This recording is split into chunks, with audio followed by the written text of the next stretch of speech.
이제 아기다리 고기다리던 기출문제풀이 들어가겠습니다. 기출문제풀이는 최근 5개년간의 기출문제를 정리합니다. 단원별로 정리를 했어요. 그래서 2021년부터 2025년까지 5개년간의 문제를 단원별로 정리를 해 놓았습니다.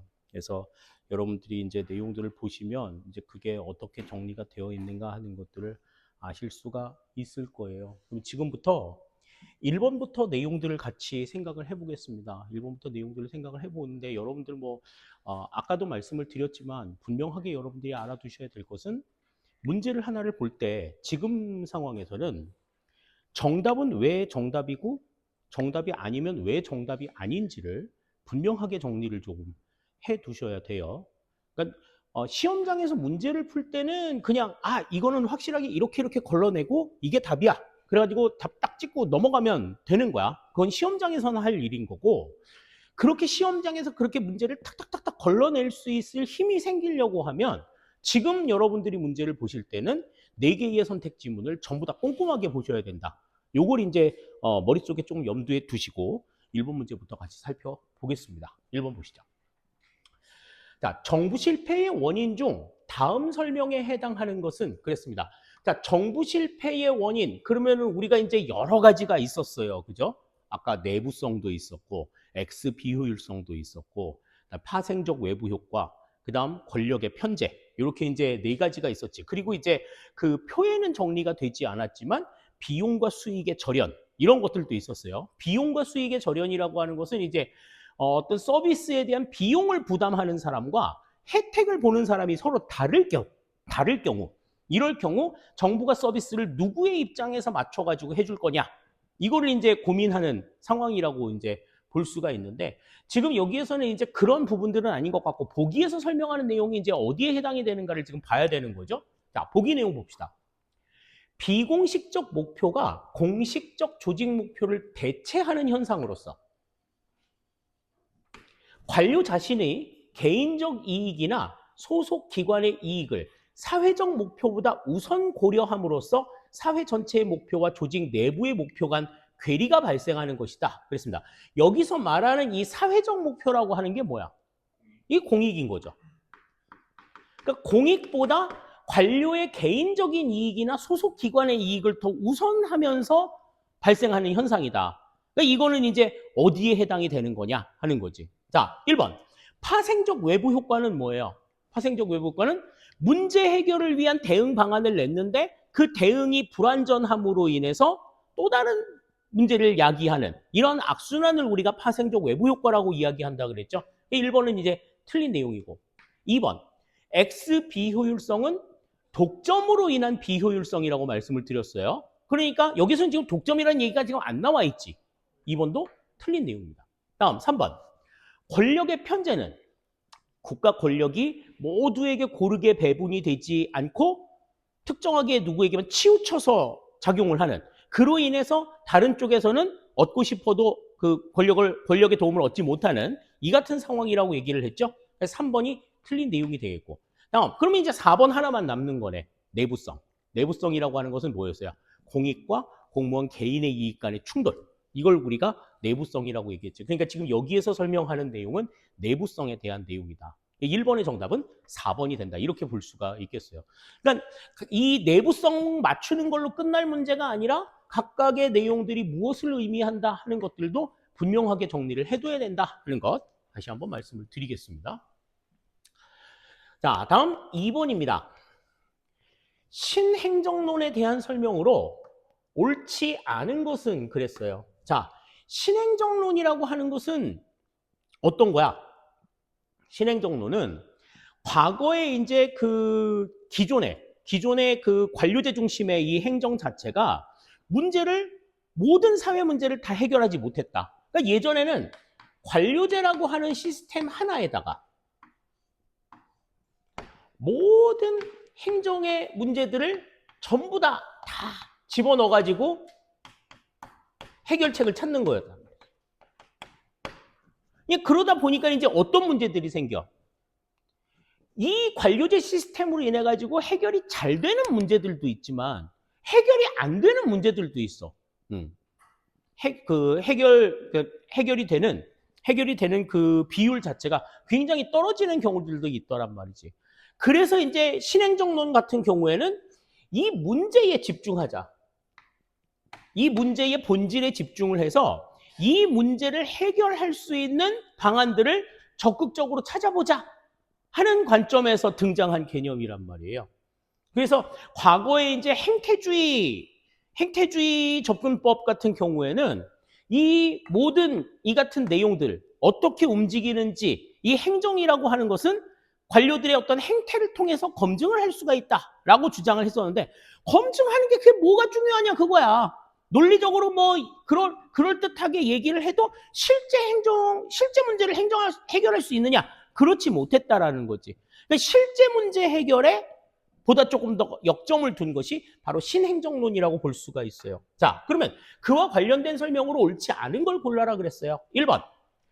미국의 시민권 운동, 빈곤 문제 등에 대응하여 행정이 사회의 실질적 문제를 해결하지 못하고 있다는 비판에서 대두되었다. 실질적 문제를 해결하지 못하고 있다는 비판에서 대두되었다. 이거는 이제 행태주의에 대한 비판이 되겠지. 행정의 과학화에는 기여했지만 실제 행정 문제에 도움을 주지 못했다라고 하는 행태주의에 대한 반론으로서 이 신행정론이 등장했다. 1번은 맞는 내용이 되겠죠. 2번. 논리실증주의와 행태주의를 계승하였다. 그랬는데 논리실증주의도 행태주의가 주장하고 있는 방법이지. 행태주의는 행정은 인간의 행태를 통해서 관찰이 가능한 요소로 보고 논리실증주의를 바탕으로 해서 그 행정의 원리를 검증해보자. 과학적으로 검증해보자라고 하는 목적으로 행태에 영향을 주는 가치와 사실 중에서 사실만을 연구 대상으로 삼았던 내용이잖아. 그런데 이제 이 실행정론은 아까도 얘기했지만 실질적인 문제를 해결을 하지 못했기 때문에 행태주의에서 벗어나서 적실성과 실천을 바탕으로 문제 해결 방법을 찾아보자라고 하는 움직임이기 때문에 이 논리실증주의와 행태주의를 계승한 결과가 아니라 논리실증주의와 행태주의를 비판한 결과로 나타난 거다. 이렇게 이제 우리가 볼 수 있어요. 이 2번이 지금 틀린 내용이 되는 겁니다. 다음 3번. 행정능률 지상주의에서 탈피하여 적실성, 사회적 형평성 등 가치를 중요시한다. 그랬어요. 신행정론에서 강조했던 가치가 적실성과 실천이었지. 적실성과 실천을 바탕으로 해서 신행정론이 추구했던 것은 사회적 형평성이에요. 사회적 형평성이라고 하는 건 뭐냐? 모든 사회 구성원들의 문제 해결 정도를 비슷하게 맞추자 하는 거야. 누구는 문제 해결이 잘 되고 누구는 안 되고 관료제 시스템에서 나타나고 있던 그러한 문제들을 벗어나자 하는 것이 이 신행정론의 움직임이었다는 거죠. 3번 맞는 내용이 되겠고. 다음 4번. 정치와 행정의 긴밀한 관계를 주장한 점에서 정치행정 이론론적 관점에 가깝다. 그냥 문제를 해결하기 위해서 어떠한 움직임을 하자라고 하는 결정의 문제가 나타나기 때문에 단순하게 집행만을 이야기하는 이원론과는 좀 다르다. 이렇게 볼 수가 있는 거죠. 따라서 4번도 맞는 내용이 된다. 그래서 2번의 정답은 여기선 2번이 되는 것 우리가 확인을 할 수 있겠습니다. 다음 3번입니다. 관료제 비판 중 다음 설명에 해당하는 것은 그랬어요. 자, 관료제라고 하는 것이 이제 장점도 탁월하지만 단점도 굉장히 심각하다라고 하는 이야기들을 했었는데 지금 관료제 비판 요소에 해당하는 내용 하나가 지금 남아있는 거죠. 자, 내용 봅니다. 각 계층에서 유능한 자가 승진하고 나면 결국 무능한 자만 남게 돼요. 관료제 다수 계층이 무능력자로 채워진다. 자, 무능력자를 언급한 내용이 이제 뭐냐 하는 거예요. 자, 1번부터 보죠. 1번은 법문용례라고 나와 있어. 자, 이 법문용례는 우리가 이제 레드테이프라고 얘기했었는데 이거는 요즘에는 이제 어떻게 성립해요? 법문용례라는 말은 그게 일본식 표현이기 때문에 요즘에는 잘 안 써. 요즘에는 잘 안 쓰는데 이건 형식주의를 나타내고 있는 겁니다. 그러니까 법적인 규제가 너무나 심하고 그러기 때문에 그냥 법을 지켰다, 안 지켰다 이런 것들만 따져가지고 매뉴얼을 지켰냐 안 지켰냐 이것만 가지고서 모든 것들을 결정하고 또 문제가 발생하지 않기 위해서 여러 가지 번잡한 절차들을 만들어 놓은 이러한 상황들이 이제 법문 용례가 되겠죠. 무능과는 좀 거리가 있는 내용이 되겠어요. 다음 2번. 파킨슨 법칙. 자, 파킨슨 법칙이라고 하는 것은 우리가 상승하는 피라미드의 법칙이라고 이야기합니다. 그래서 이 상승하는 피라미드의 법칙은 행정 수요와 관계없이 공무원의 수는 지속적으로 증가한다. 이것을 나타내는 법칙이 파킨슨 법칙이죠. 그래서 공무원의 수가 증가를 하게 되는데 대부분 상사나 동료보다는 부하의 증가를 선호한다라고 하는 부하 배증의 법칙이 있고 또 이렇게 해서 공무원이 늘어나게 되면 그 공무원들에게 주어질 일들이 똑같이 늘어나게 된다라고 하는 업무 배증의 법칙이 이 파킨슨의 법칙의 내용이야. 그러니까 아무리 우리가 하는 일이 많아서 우리 일 좀 덜게 공무원 수를 좀 늘려줘라고 얘기를 해도 그 공무원 새로 생긴 공무원들에게 주어질 업무도 늘어나기 때문에 어떻게 되는 거야? 내 일은 덜어지지 않는 거야. 그러니까 계속해서 뭐라고 그래? 공무원 수 늘려줘. 이런 얘기들이 나오는 거지. 그래서 행정 수요와 무관하게 공무원의 수는 지속적으로 증가하는 이런 모습을 보여준다 하는 게 파킨슨의 법칙이에요. 자, 다음 피터의 원리입니다. 자, 이 피터의 원리는 무엇을 의미하느냐? 이거는 공무원은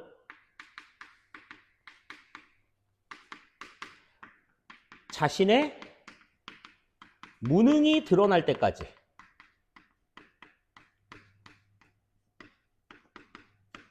지속적으로 승진한다.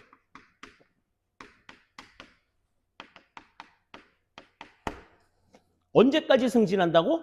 자신의 무능이 드러날 때까지 승진을 하는 거야. 그럼 무능이 드러나게 되면 이제 승진을 멈추는 거지. 그러니까 각각의 단계에는 누구만 남아? 무능한 사람들만 남는 거야. 그게 왜 우리 이제 그 일하다 보면 그런 거 있잖아. 과장님이 우리보다 일을 못해. 그러면 아우 저 양반은 어떻게 저기까지 올라갔는지 몰라. 뭐 이런 생각을 하잖아. 그런 것들이 무능이 드러날 때까지 승진을 하기 때문이라는 거죠. 그래서 유능한 자가 승진하고 나면 결국 무능한 자만 남게 돼서 관료대 대다수층이 무능력자로 채워진다라고 하는 것은 이 피터의 원리와 관련이 있는 내용이다. 이렇게 볼 수가 있겠습니다. 자신의 무능이 드러날 때까지 지속적으로 승진한다. 무능이 드러나게 되면 승진을 멈추기 때문에 어떻게 되는 거야? 각각의 계층에는 무능한 사람들만 남게 되는 이러한 결과들을 가지고 오게 된다는 거죠. 자, 다음 4번. 훈련된 무능. 훈련된 무능이라고 하는 것은 관료제 체제 안에서 각자가 분업을 해가지고 일을 하잖아. 분업을 해가지고 일을 하는데 자신이 담당한 업무에 대해서는 굉장히 정통해. 잘 알아. 그런데 그 이외의 조직 내에서 이루어지고 있는 다른 업무에 대해서는 전혀 모르는 거야. 그냥 일반인이야. 이런 상황인 거지. 그런 상황들이 왜 발생하게 되느냐? 내가 맡은 일에만 너무 몰입하고 있으니까 다른 일들이 어떻게 되는지에 대한 감각을 잃어버리는 이러한 상황들인 거죠. 이러한 상황을 우리가 뭐라고 얘기한다? 훈련된 무능이라고 이야기한다. 이렇게 보시면 되겠어요. 따라서 지금 3번에서는 무능한 자, 대다수 계층이 무능력자로 채워진다라고 하는 것은 3번 피터의 원리에 해당이 되는 내용이다. 이렇게 보시면 되겠습니다. 3번의 정답은 그래서 3번이 되겠어요. 다음 4번입니다. 다음 설명에 해당하는 행정가치는 그랬습니다. 행정가치, 뭐 본질적 가치나 수단적 가치 관련해가지고 여러 가지 이야기들을 했었는데 각각의 행정의 가치가 무엇을 의미하는가를 분명하게 알고 나면 여기에 대해서도 이제 답을 찾기가 좀 수월할 거예요. 자, 보기 내용 보겠습니다. 신행정론의 등장과 함께 강조된 개념으로 민주 이념 실현 과정에서 정치 경제적으로 소외된 약자 및 소수 집단에 대한 특별한 배려가 필요함을 의미하며 롤스의 차등의 원리가 이론적 근거이다 그랬는데 자 소외된 약자나 소수 집단에 대한 특별한 배려 존 롤스가 이야기한 정의의 원칙에서 제2 원리에 해당하는 차등의 원리가 그거였죠. 사회적으로 가장 불우한 계층에게 우선권을 주어서 그들이 충분하게 혜택을 받은 다음에 다음 차순위들이 혜택을 받아야 된다라고 하는 거예요. 그게 정의라고 보는 거지. 사회적 약자들을 우선적으로 배려하고 그 다음에 멀쩡한 사람들이라고 하면 조금 웃기지만 사람들이 혜택을 받는 것이 정의라고 보는 거예요. 그러면 이거는 이제 뭐와 관련이 되어 있는 거야? 형평성과 관련이 있는 내용이라고 볼 수가 있겠지. 자, 그러면 평등성. 평등이라고 하는 건 뭐야?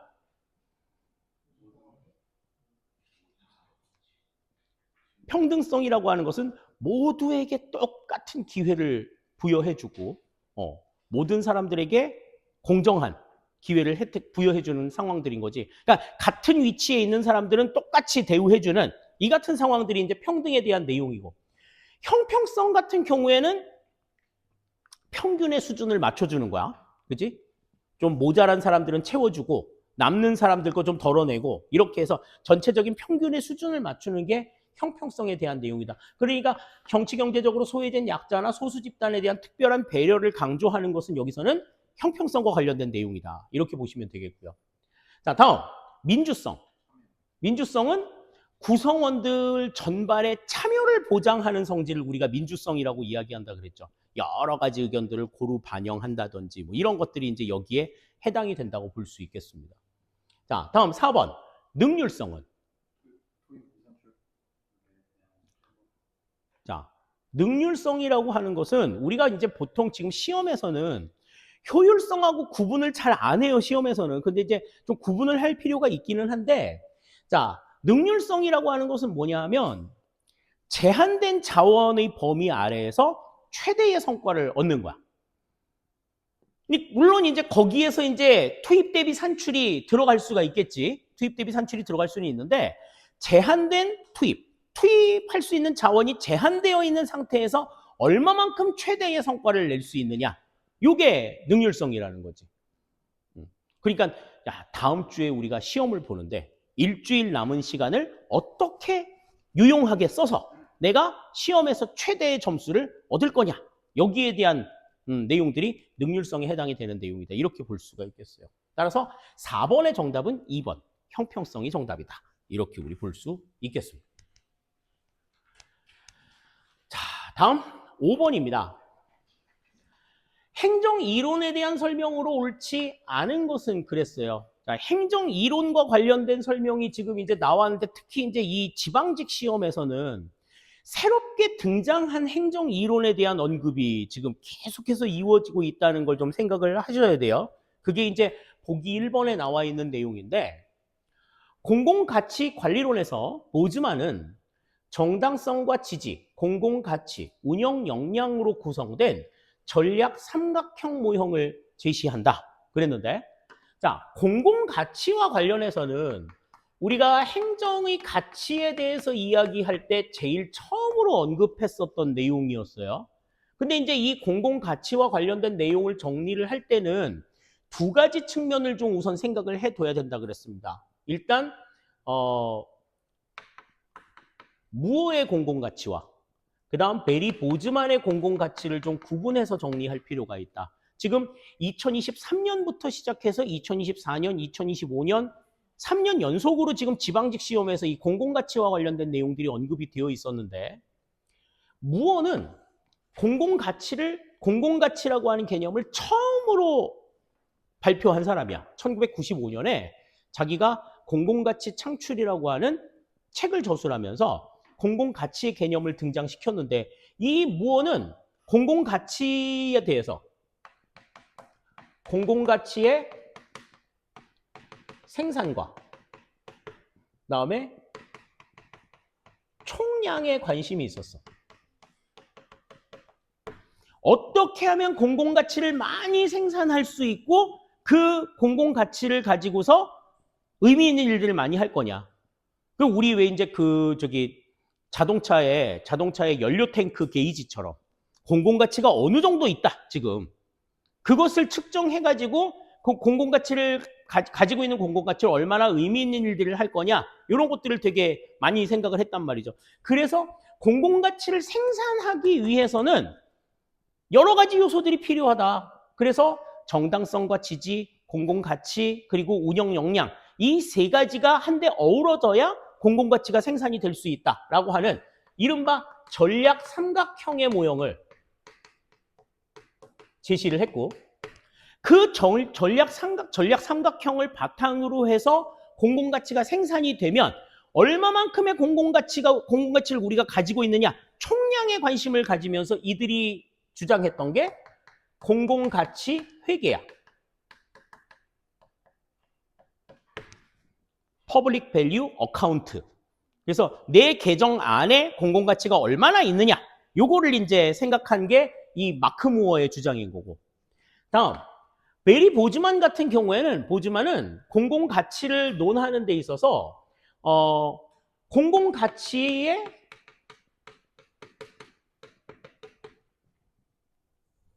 공공가치 생산과 실패에 관심을 두었어. 어떻게 하면 공공가치가 나올 수 있고 어떻게 했을 때 공공가치가 실패하느냐. 그래서 이 보즈만이 강조했던 것은 공공가치 지도야. Public Value Mapping. 그래서 어떻게 가야지 우리가 어떤 루트를 통해서 가야 우리가 공공가치를 실현할 수 있다라고 하는 것들을 주장했고 그 루트를 벗어난 걸 우리가 뭐라고 얘기해? 공공가치 실패라고 이야기했다. 이 공공가치 지도와 공공가치 실패를 강조한 게 베리 보즈만이고 전략 삼각형과 공공가치 회계를 강조한 게 마크 무어다. 자, 요것만 정리해 두시면 공공가치와 관련해서는 웬만한 문제들은 다 푸실 수가 있어요. 9급에서 나오는 웬만한 문제들은 다 풀 수가 있는데 자, 지금 1번부터 볼게요. 공공가치론에서 보즈만은 정당성과 지지, 공공가치, 운영 역량으로 구성된 전략 삼각형 모형을 제시한다. 그런데 전략 삼각형 모형을 제시한 건 누구라고 얘기했어? 무어라고 얘기했었죠. 보즈만이 아니라 마크 무어다. 1번이 그래서 틀린 내용이 되는 거야. 다음 2번. 신공공 서비스로는 정부의 역할에 대해 시장에 의한 방향 잡기보다 시민에 대한 봉사를 강조한다. 서빙을 강조하는 거지. 시장에 의한 방향 잡기는 누가 강조했었어? 신공공관리, NPM이 강조했었던 내용이죠. 시민에 대한 봉사를 강조한다. 2번은 맞는 내용이 되겠고. 다음, 뉴 거버넌스로는 정부와 민간 부문 그리고 비영리 부문 간 상호 신뢰 관계에 기초한 협력적 네트워크를 강조한다. 그랬는데 지금 이 뉴 거버넌스론에서 우리가 이제 이야기할 때는 뭐라고 얘기했어요? 정부와 시장 그리고 비영리 부문을 대표하는 시민사회. 그러니까 정부, 시장, 시민사회 간의 상호 신뢰 관계에 의한 협력적 네트워크. 이 협력적 네트워크로 형성이 된 유기체, 유기적인 어떤 협력. 이걸 우리가 뭐라고 얘기한다? 거버넌스라고 이야기한다. 그렇게 이야기를 했었죠. 3번도 맞는 내용이 되겠고. 다음 4번. 공공선택론은 공공부문의 시장 경제화를 통해 시민의 편익을 극대화할 수 있는 서비스의 공급과 생산이 가능하다고 본다. 그러니까 공공선택론이라고 하는 건 그러니까 비시장적 행태의 경제학적 분석. 요걸 이제 특징으로 하고 있죠. 시장 안에서 벌어지는 내용들만 경제학적으로 분석할 것이 아니라 그 외의 상황들도 경제학적으로 분석을 하자.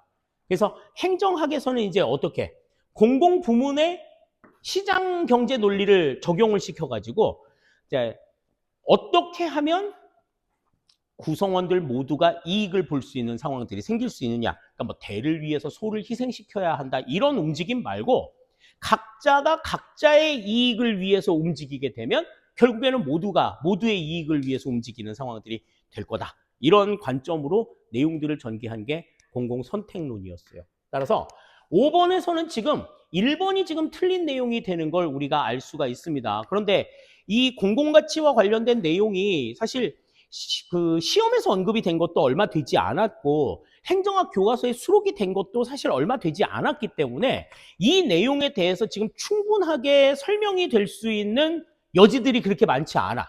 또 보니까는 그 선생님들이 새롭게 등장한 내용들에 대해서 공부들도 조금 좀 덜 돼 계신 것 같더라고요. 다른 교재들이나 이런 걸 봤을 때 이 공공가치에 대한 내용을 시험에 대비할 정도로 충분하게 그 수록을 해놓은 책들이 아직까지는 좀 없는 것 같았어. 근데 구급 시험을 정리하는 데 있어서는 이 정도 정리해 두시면 시험을 보는 데는 크게 문제가 없다. 이렇게 이제 보시면 되겠습니다. 5번의 정답 1번이 되겠어요.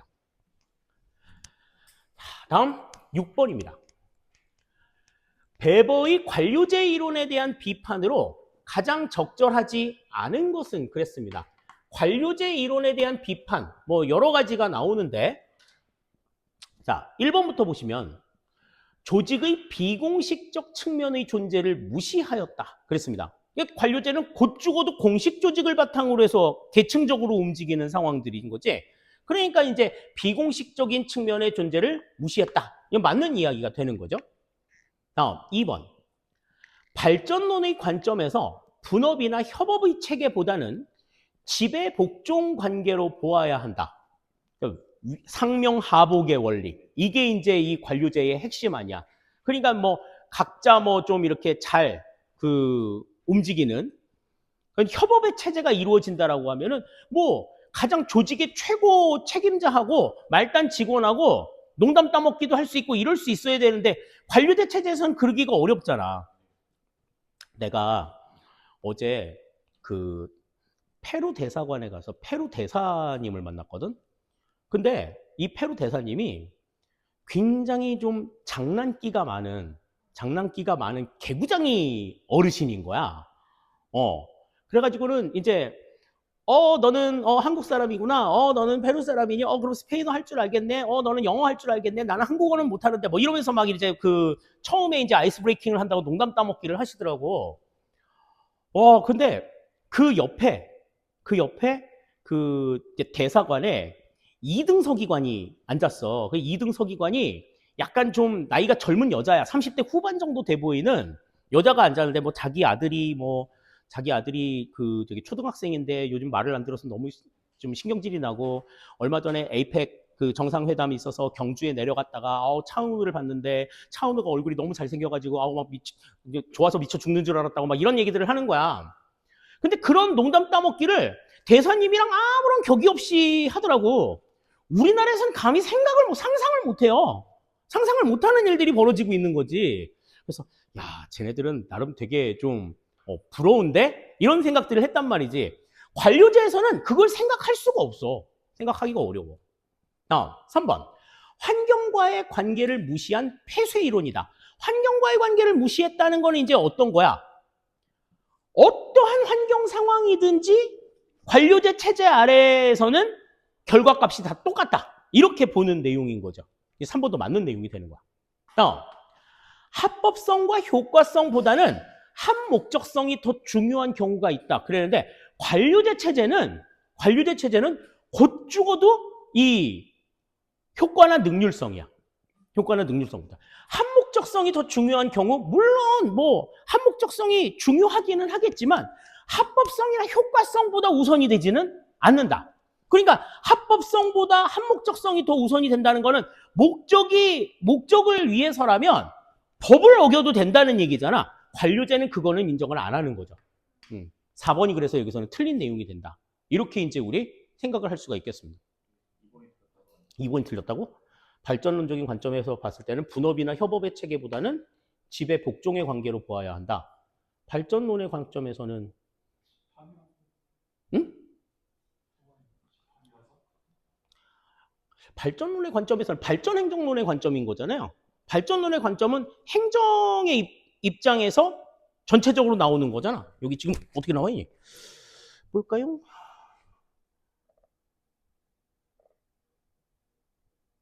관료제 자체가 관료제 내용을 관료제 내용을 비판이라고. 미안. 자, 관료제 이론에 대한 비판이니까 관료제 이론이 안 좋은 거지. 그러니까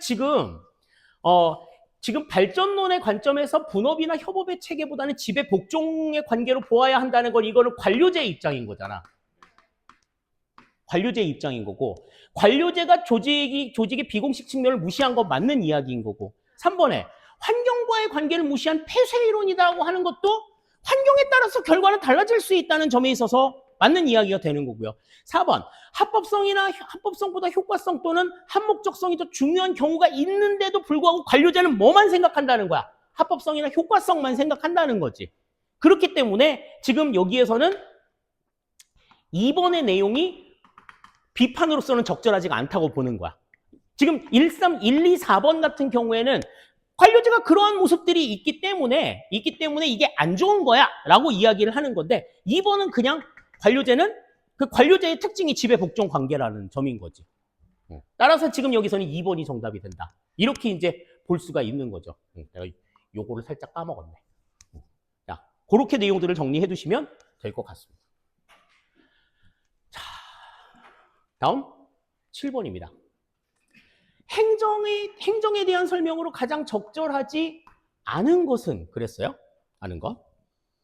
자, 요거는 약간 좀 논란의 소지가 있기도 해. 논란의 소지가 있기도 한데요. 일단 좀 봅시다. 1번. 규범적으로 행정은 공공문제 해결을 통해 공익을 지향한다. 맞는 얘기지. 그지? 1번 맞는 얘기예요. 다음 2번. 행정은 공공서비스의 생산, 공급, 분배와 관련된 모든 활동을 의미한다. 그렇죠. 다음 3번. 행정은 정치 권력을 배경으로 공공서비스의 생산과 공급을 독점한다. 그런가요? 정치 권력을 바탕으로 해서 공공서비스의 생산과 공급을 독점하는 건 맞아. 원칙적으로는 그래. 근데 요즘에는 정치 권력 밖에서도 민간에서도 서비스를 제공하는 것들이 있잖아. 그런 점들을 생각하면 이건 논란의 여지가 조금 있기는 한데 내가 봤을 때는 요거는 원론적인 내용에서는 맞는 내용인데, 이게 지금 오늘날에서는 지금 그렇지 않은 경우들도 있기 때문에 이게 조금 논란의 여지가 좀 있다고 나는 보는 거야. 근데 4번은 행정은 공공문제 해결 과정에서 정치 과정과 밀접하게 연계되어 있다. 그래요? 그렇지. 정치 과정이 결정이 된 데에서 그 결정이 된 내용을 실행하기 위해 가지고 어떻게 하는 거야? 답을 찾아 나가는 과정인 거지. 그러니까 지금 3번의 내용을 이거를 맞다고 볼 거냐 틀리다고 볼 거냐, 이거는 좀 논란의 여지가 좀 있는 거예요. 정답 몇 번이라고 나와 있어? 3번이라고 나와 있지. 그러니까 오늘날에는 지금 이렇지가 않은 거야. 근데 원론적인 행정의 내용은 정치 권력을 바탕으로 해서 공공서비스의 생산과 공급을 독점했던 게 원론적인 행정의 내용이라고. 그러니까 지금 여기에서는 오늘날의 행정에 대한 설명으로 가장 거리가 먼 것, 뭐 이런 얘기가 나왔어야지 되는데, 그런 부분들의 언급이 없기 때문에 내가 봤을 때는 이게 3번이 맞는 거다, 이거 3번 맞는 거다라고 주장해도 이건 할 말이 없는 그런 내용들이란 말이죠. 근데 사실상 오늘날에 있어서는 지금 이 행정 자체가 국가 권력을 바탕으로 독점하지 않고 민간의 참여를 허용하고 있는 측면들이 다분히 있기 때문에 이 부분들을 지금 옳지 않은 거라고 지금 생각을 한 것 같아. 근데 이거는 조금 논란의 여지는 있어. 논란의 여지는 있으나 1, 2, 4번 자체가 워낙에 지금 딱 맞는 내용이기 때문에 굳이 답을 찾으라고 하면 세모이기는 하지만 3번밖에는 답이 없다. 이렇게 이제 볼 수 있는 거죠. 그 점들을 좀 생각하시면 될 것 같아요. 7번의 정답은 그래서 3번이 정답이 된다. 이렇게 볼 수 있겠습니다.